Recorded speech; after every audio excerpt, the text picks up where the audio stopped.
Reports coming out that Ten Hag is visibly frustrated behind the scenes, wants a big clear out in January to fund some players coming in, frustrated with, the board, how long the takeover has been taking, and of course, individual mistakes by players. We've got some news on the transfer front about Manchester United going in for Joao Neves. Manchester United targeting 4 players in January, and Ten Hag's open to a big clear out of major names to fund some January moves. We'll also talk about 5 things we learned versus Galatasaray and more. Some of Ten Hag's post-match comments, as well as the big clear out needed. So we'll get into the first story, which was said that Ten Hag has had enough. He was let down by his players again.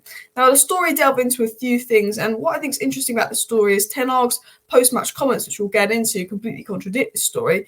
But it was said that in recent developments, insiders report a palpable frustration brewing within the ranks of Erik ten Hag, the head coach. Sources reveal that he has grown increasingly exasperated with the persistent individual errors made by players which have significantly influenced the outcome of crucial games. It then touched on to say, despite the understanding that Ten Hag's influence over these recurring issues is limited, it has come to light that he has conveyed his discontent privately to the team hierarchy. Inside sources suggest that behind closed doors, Ten Hag has subtly indicated his willingness to explore the possibility of offloading certain key players. The intention behind such a move would be to generate funds, potentially facilitating 3 or 4 strategic January acquisitions to strengthen the team's roster. This is what the report dives into saying. And then they also sort of speak about Ten Hag's frustration with the takeover. It's basically saying, with the most complicated words, because you know what reporters do, it's basically saying that Ten Hag's frustrated by, individual mistakes by players, felt let down by players in some games, but Ten Hag knows that that's something he can't really change. But Ten Hag has a bit of frustration with certain players at United that actually he wouldn't mind selling for us to bring in players. We know that he never got his centre back in the summer. We know he never got his Kim and Jay. We know that he missed out on his De Jong. We know that Ten Hag's missed out on a lot of major targets. And it's basically been saying that he's really open to selling quite a few players in January because he wants 3 or 4 more signings to come in. We know he wants Joao Neves. We know he wants Todibo. We know he wants a left centre-back. We know he wants a striker. We know he wants a right winger. We know he wants Amadou Onana. There's a lot of players that he does want. And I don't know what we're going to do in January. It depends on this takeover that still hasn't been announced. It depends on a multitude of things. But I think if we can sell some players in January, we will buy players in January.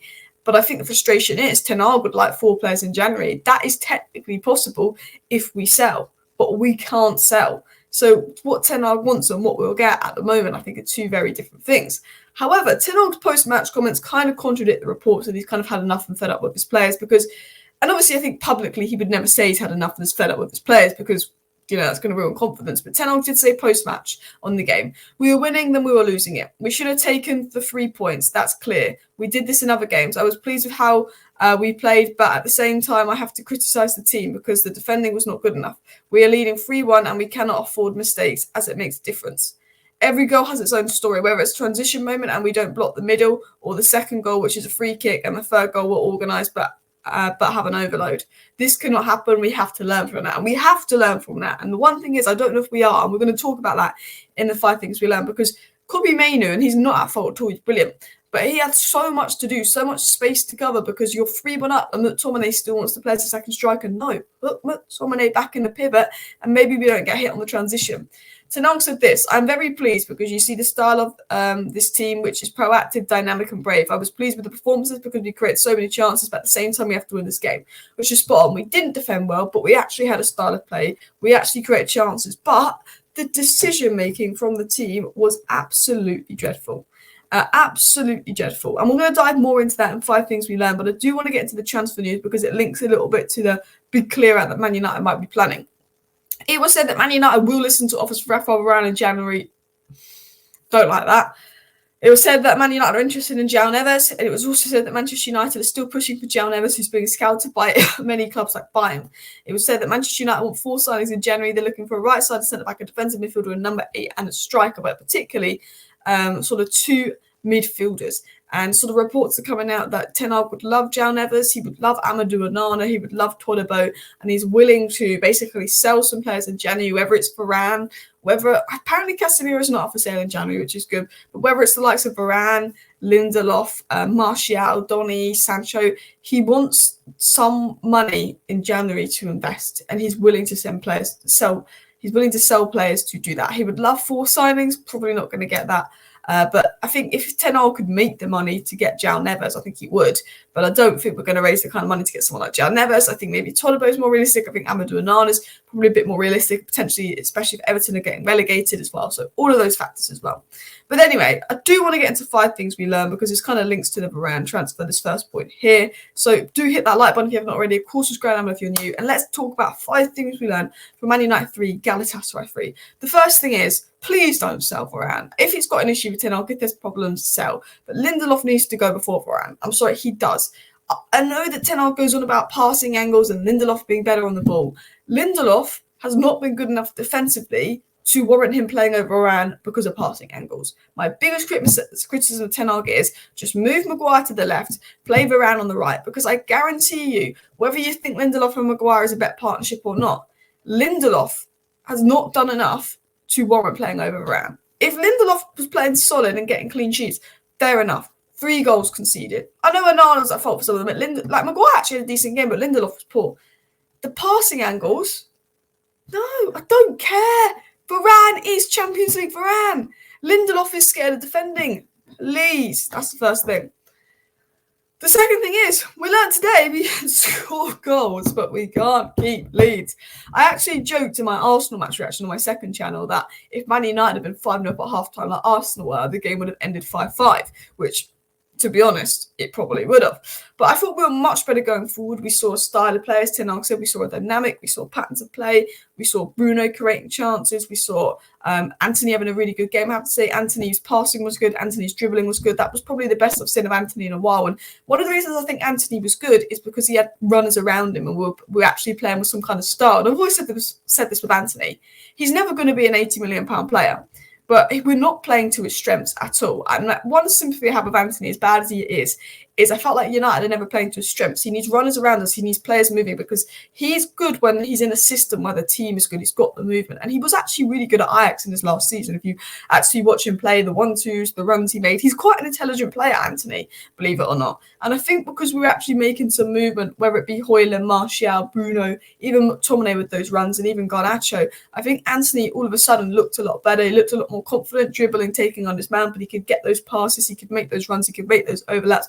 I thought Anthony had a good game, and I think in general going forward we looked so much better, but it's our inability to control games when we take the lead that's costing us. And I think Kobbie Mainoo is probably the only player in the Man United squad that looks calm and composed and happily in control of the ball when we were leading. When we were 3-1 up, and I know it was 3-3, but Kobbie Mainoo was just having the ball so comfortably under the press, and he keeps the ball so well.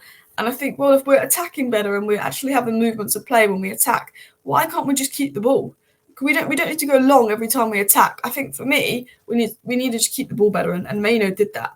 Now, I want to talk about another positive. I think Anthony was a positive, but Garnacho stood out again for me today, and this is 2 goals and 2 games for Garnacho. I think he's starting to solidify his place as a starter. To be honest, I think Rashford should be on the bench and Garnacho should be starting left wing right now. What was good about Garnacho is his finishing was top notch. That finish hit the top of the net, absolutely fantastic finish. But what I've been most impressed with Garnacho, and this is my biggest criticism of Rashford, is Garnacho's work rate. Garnacho was so keen to track back. Garnacho was so keen to help out for the team. Garnacho was here. Garnacho was there. Garnacho was bloody everywhere. And he was fantastic again today. 4 shots, 2 out of 2 tackles, 1. He created a chance. He scored a goal. 4 out of 5 accurate passes, 26 touches. He was really, really good today. And I think, and I saw this tweet here saying that Man United need to build their midfield and attack around Mainoo, Garnacho and Højlund. 18, 19 and 20 years of age. They are the future. They are really impressive players. And I'm really happy with Garnacho. I know he's a good player. And I think he needed that goal to get that confidence because he was dropped from Argentina. He hadn't had many minutes before today. And I'm really glad that he's doing well. The fourth thing we learned is that Ten Hag coached a win. He generally did coach a win again. I think he coached a win versus Copenhagen. We're 2-0 up, we threw it away. I think we did enough versus Bayern Munich to get a point. We just got shafted by that VAR penalty. And I think at Galatasaray at home, we threw it away. But we actually had moments where we coached a win. The performance was good enough for a win. But then we made these silly individual errors, particularly Onana, to cost us. And some people are just saying Ten Hag out after that game. And I get, if you've been Ten Hag out and you're always Ten Hag out, you can stay Ten Hag out. You can say, actually, his man management was poor. We're 3-1 up. He keeps McTominay on as playing as basically a second striker, and he takes Amrabat off, but then Amrabat was on the yellow card. Maybe he should have made McTominay play deeper next to Maino so there wasn't a big hole in midfield so we didn't get caught in transition. Maybe we need to stop going long every time we're 2 goals up in a game, because that means we can't control a game. We could be critical of Ten Hag, but I see people being Ten Hag out after this game, and I'm thinking, but he coached a win. Decision making in the final third was poor. We didn't take our chances. Like, there's been times where we've won a game 1-0 where I've been more Ten Hag out than this 3-3 game. Because there's been times where we've won a game 1-0. Sheffield United was not convincing. Burnley was not convincing at all in the slightest. And we won the game, but it was dreadful. We drew the game today, but actually I saw a style of play. I saw a pattern. It sounds crazy, but if I see better performances and the results are slipping, I'm actually a bit more positive than when we've had these awful performances and actually grinded out a result, because I saw something today. So I'm not turning that out because he coached the win.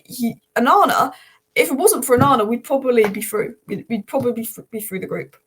He made a mistake versus Bayern. He made a mistake versus Galatasaray. He made a mistake today. We'd probably be on 10 points and through the group if it wasn't for Onana. Which I hate to say, because I like Onana. I think he's been really good lately. But in the Champions League, he's not been good. Now, the fifth and final thing I want to talk about is Amrabat. I saw a few people saying Amrabat was trash, Amrabat was rubbish. I think Amrabat had a really, really good game. He didn't put foot wrong. I understand why he came off, because he's on a yellow card, and I don't think it's a yellow card, but I'd love to see Amrabat and Maino. What am I saying? I would like to see Amrabat next to Maino as McTominay. As McTominay left Maino, as McTominay left Maino with too much to do. Yeah, I think I'd like to see Amrabat and McTominay play next to each other, particularly in those big games. We've got Newcastle, we've got Chelsea, we've got Liverpool coming up, where if we leave that kind of space for Newcastle, Chelsea and Liverpool to hit us on the transition, I think we'll struggle with McTominay going so far forward. There's a big space between the 6 and the 8s. And while Maino's been good, we're leaving him with way too much to do. So I'd like to see Amrabat next to Maino. I thought Amrabat had a good game. A few people have been critical, saying United planning on selling him. He was poor again. But a few people have said what I said and said, no, Amrabat had a really good game. You know, he actually controlled the midfield well. He tracked back. He was everywhere. He was in the defensive third. He was unlucky to get sent off. I thought Amrabat had a really good and convincing game. Anyway, let me know your thoughts. Do hit that like button. Do subscribe if you're new. Thank you for watching. See you next time. Bye.